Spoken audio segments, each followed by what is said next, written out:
बिस्मिल्लाहिर्रहमानिर्रहीम। अस्सलाम वालेकुम। आपका दोस्त सलमान हैदर। दुआ है उस परवरदिगार से कि उसने आपको और आपके अहले खाना को अपनी हिफ्ज़ो अमान में रखा हुआ हो। चाहे इसके कि आज दोपहर के बाद किसी पहर में यूक्रेनी ऑफिशियल्स और रशियन ऑफिशियल्स की बेलारूस की सरहद पर दरिया के किनारे यहां तक लोकेशन सेटल हो गई है। वहां एक मुलाकात नेगोशिएशन का आगाज हो रहा है जिसमें कोई शर्त भी इब्तदाई तौर पर नहीं रखी गई है, लेकिन उस दौरान दूसरी तरफ जैसे कहते हैं ना, दबड़कुट का आलम भी जारी है। पूरी रात यूक्रेन के ऊपर हमले होते रहे हैं, ना सिर्फ कीव के ऊपर बल्कि दीगर शहरों पर। उन हमलों की रेशो क्या थी वो आपको इस वीडियो में बताना है जी। यूक्रेनी फौजों की जानिब से एक दावा किया गया और यह दावा किसी और ने नहीं, ये इजराइल का टाइम्स ऑफ इसराइल इसको बता रहा है जी कि 56 चीचन टैंक, जी हाँ, जो रशियन आर्मी के हमरा आए हुए थे, जो जिसके अंदर चेचन फौजी शामिल थे, वो 56 चेचन टैंक उड़ाए हैं और एक बड़े जर्नल को मारने की इतलात है कि अब तक का रशिया की तरफ से एक बड़ा नुकसान, एक फौजी जर्नल मारा गया है जी यूक्रेन के फौजियों के हाथों। उसकी डिटेल क्या है वो मैंने आपको देनी है। अच्छा जी, रशिया ने यूक्रेनी फौजियों को कैद बनाया है और उनकी फुटेज जारी की है। उनके साथ बड़ा रिस्पेक्टफुली है, उनके मुतालिक क्या कहा उन्होंने वो मैंने आपको बताना है जी। अच्छा, यूरोप ने कुछ नए अंदाज के साथ कुछ पाबंदियां लगाई हैं वो मैंने आपको बताना है। रशिया में एहतजाज हुआ, वो मिसहैंडल हुआ, कुछ वीडियोस भी हैं। तमाम चीज़ें कीव और दीगर शहरों में मुकम्मल तौर पर रात भर बम्बारमेंट होती रही है, रॉकेट से हमले हुए। इस बारी बेलारूस की तरफ से भी हमले हुए हैं, यानी इस बहती गंगा में बेलारूस ने भी कहा था मैं अभी थोड़ा अपना हाथ वाथ सीधा कर दूं। रशिया की तरफ से यानी बेलारूस की जानिब से बाकायदा तौर पर रॉकेट फायर किए गए, क्रूज मिसाइलों से मुतल्लिक इतलात हैं। ये तमाम वो अपडेट्स हैं जो जिसको हक बनता है आपको शेयर करूं। इसके अलावा भी दीगर कई खबरें बीच में होंगी, हम बहुत स्पीड से उसको लेके साथ साथ चलते जाते हैं। सबसे पहली खबर ये कि Ukraine and Russia talks to be held at Belarus Ukrainian border.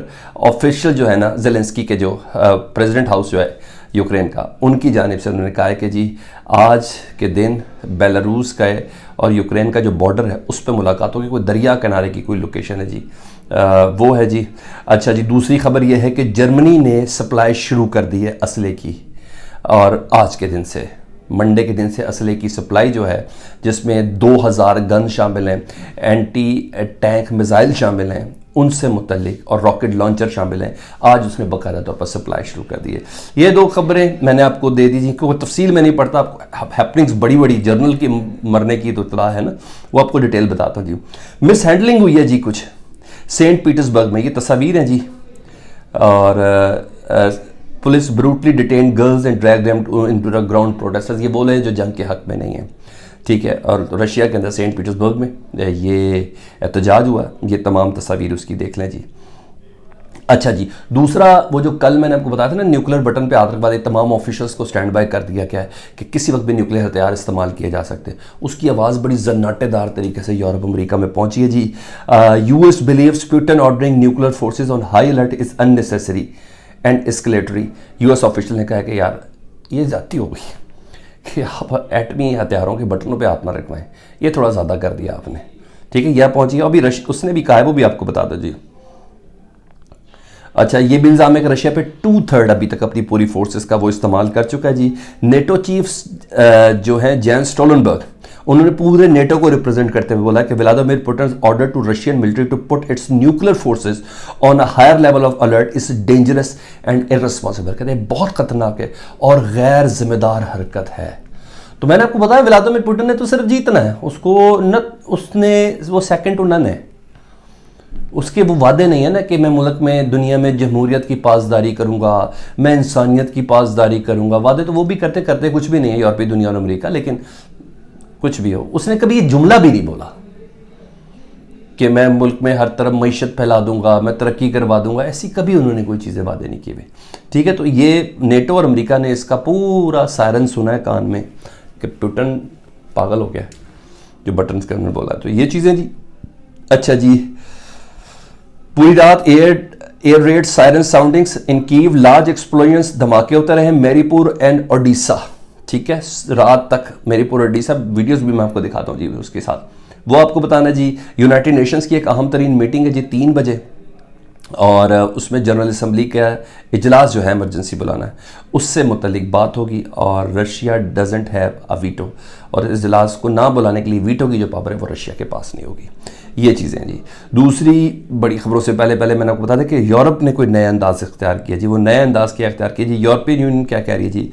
First we are shutting down the European Union air space for Russia owned, यानी रशिया के लिए मुकम्मल तौर पर यूरोप ने अपनी जो एयर स्पेस है उसको बंद कर दिया है। रशियन रजिस्टर्ड और रशियन कंट्रोल्ड एयरक्राफ्ट, ऐसे जहाज जो रशिया के अंदर रजिस्टर्ड होंगे या रशिया के ज़रिए इस्तेमाल होंगे, वो तमाम के तमाम बंद है। They won't be able to land in take off or overfly the territory of the European union.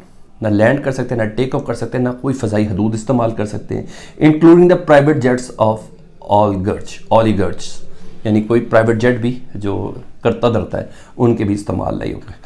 तो ये मैंने कहा वो तमाम चीज़ें जो ऐसे नहीं बटन पे वो हाथ रख के रखवा दिया उसने। अल्लाह माफ़ करे पाक परवरदिगार, ऐसा ना ही हो कुछ। तो बहरहाल मैं तो ये आपको चीज़ें बता रहा हूँ जी। दूसरा यूक्रेन की तरफ से वो जो मैंने दूसरा आपको बताया था ना, reports damages to nuclear facility, 2 जौहरी तनसीबात को नुकसान पहुँचने की इतलात हैं जी। ये कोई और नहीं, ये IAEA कह रहा है, इंटरनेशनल एटॉमिक एनर्जी की जो बॉडी है ना, ये वो कह रही है कि 2 न्यूक्लियर फैसिलिटीज़ को नुकसान पहुंचा जी। ये हो गया। अब मैं आपको वो फ़ौजियों की वीडियो दिखा दूं पहले, ताकि वो आप देख लें जी उन फ़ौजियों के साथ सलूक क्या किया जा रहा है। ये साथ चल रहा है ज़रा उनका रशियन TV RT, वो इसको बता रहा है, रशियन टाइम्स। उसमें ये है 471 यूक्रेनी फ़ौजी हैं जिनको गिरफ़्तार किया गया है। 1000 आदाब तबाह किए गए हैं, मॉस्को हुकूमत कह रही है। अब तक 471 यूक्रेनी फ़ौजी गिरफ्तार किए जा चुके हैं, रूसी वज़ीर दिफा कह रही है, यही फुटेज में है। अच्छा, इन फ़ौजियों को मज़ीद ना लड़ने के तहरीरी वादे पर दस्तखत के बाद घर वापस जाने दिया जाएगा। इनको डिटेन करके नहीं रखना, न सर ये वादा करें हम दोबारा नहीं लड़ेंगे, वापस जाएगा, रूसी वज़ारत दिफा कह रही है। यानी कोई जुल्म कोई मारपीट इनके साथ नहीं होगी। अच्छा, रूसी वज़ारत दिफा के तर्जुमान के मुताबिक मॉस्को के फौजी दस्ते अब तक यूक्रेन के 11 लड़ाका ड्रोन्स उड़ा चुके हैं। 223 टैंक यूक्रेन के तबाह कर चुके हैं। ज़मीन पर खड़े 28 तैयारे तबाह कर दिए गए हैं जी। यूक्रेन के मशरक में डोम्बासिक के इलाके में लहद की पसंदों ने 12 किलोमीटर के फासले तक पेशकदमी की है। ठीक है, डोम्बासिक के इलाके में मजीद यूक्रेन के अंदर वो जो अलहदगी पसंद है वो भी 12 किलोमीटर मजीद आगे आ गए। तो ये जो रवा रखा गया सलूक है वो मैं आपको बता दूं जी। अब चाहे इसके कि आज दोपहर में किसी वक्त रशियन और यूक्रेनी जो अथॉरिटी उनकी गुफ्तगू होनी है, तो यूक्रेनियन ऑफिशियल्स कह रहे हैं missile launch from Belarus to Ukraine. ये कोई और नहीं, ये रॉयटर कह रहा है। Missile launch from Belarus and hit an airport in Zhytomyr in northern Ukraine on Sunday, adviser Ukraine interior minister said. एक एयरपोर्ट है जी जैतोमार का, उसको निशाना बनाया गया है, वो तबाह हुआ है और इस बारी बेलारूस की तरफ से यूक्रेन पर हमले हो रहे हैं। तो हमारी एक और बात ऑथेंटिक हो गई जी। अच्छा जी, स्वीडन ने भी असला मज़ीद भेजना शुरू कर दिया जी, और उन्होंने अपनी रवायत तोड़ी है। स्वीडन याद है आपको, रशिया ने कहा था कि स्वीडन और पोलैंड अब तैयार रहें अगर उन्होंने नेटो ममालिक के अंदर शामिल होने की कोशिश की। तो स्वीडन ने यूक्रेन को असला देना शुरू कर दिया। अब आ जाता हूँ उस बड़ी खबर की तरफ जी। Times of Israel, Ukrainian forces destroy convoy of 56 Chechen tanks 56 Chechen tanks एक साथ तबाह किए हैं यूक्रेनियन फोर्सेज ने। किल जर्नल, एक जर्नल भी मारा जी नियर कीव। यह रिपोर्ट है जी, कीव के करीब, दारुल हुकूमत के करीब एक जर्नल समेत 56 टैंक उड़ाए हैं जी। एक Times of Israel reference quote कर रहा हूँ। The column was reportedly deployed by Russia to capture and kill Ukrainian leaders including President Zelensky using infamous deck of card system. ये वो अफराद थे जिनका सिर्फ और सिर्फ काम ये था कि इन्होंने यूक्रेन के जो प्रेसिडेंट है ना जेलेंस्की, उसको मारना था और बड़े बड़े अफराद को कैप्चर करना था या किल करना था। उनको रास्ते में ही यूक्रेनियन फोर्सेस ने उड़ा दिया है। ये वो तमाम अपडेट्स थी, मैंने कहा मैं आपको दे दूँ। ये अब तक का बड़ा नुकसान है। कमेंट सेक्शन में मुझे ज़रूर आगे कीजिएगा। अपना बहुत ख्याल रखें। अल्लाहुम्मा सल्ली अला मुहम्मद व आले मुहम्मद।